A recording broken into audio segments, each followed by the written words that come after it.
I'm calling BS on this story.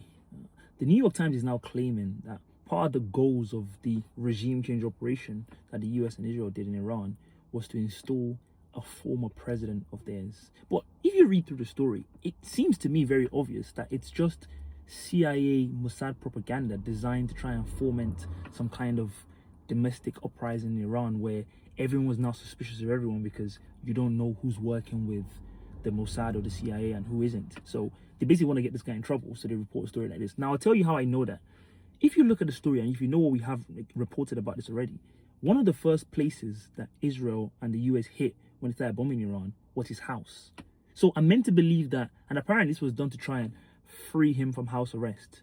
So this man is under house arrest and he can't go anywhere. So you bomb his house to try and kill the guards outside it? How does that change anything? Where's he gonna go?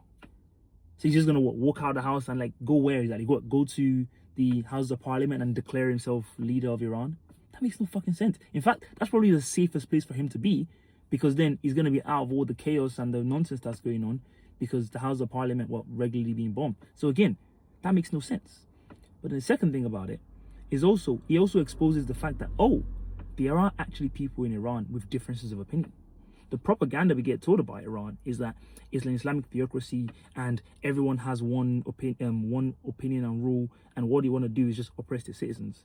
So you're telling me that the former president of Iran has different ideology to the new president of Iran, which is why the former president is no longer president, but also there are clearly constitutional limits on the power of the former of a president, which is why after his term is over, he actually left power and there's been 2 presidents before him. Oh, okay.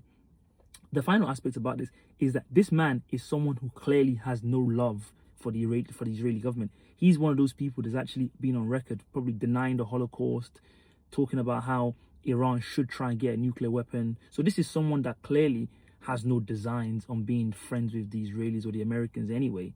And also the idea that anyone in Iran would rule with the blessing of the US and Israel, the Iranian people will just not stand for that. You cannot have that. So clearly, to me, the goal of the Iranian operation the whole time was just basically civil war. Have everything completely destroyed, because there's no way you're going to install someone that the major power factions in the country and the people are going to accept. They would never accept an imposed US-Israeli rule. This was obvious from the very beginning. So again, the way to interpret this is just complete CIA Mossad propaganda designed to foment internal uprising in Iran. But again, the New York Times is state media themselves, so they would credulously report this and do their job as state media to try and funnel and disseminate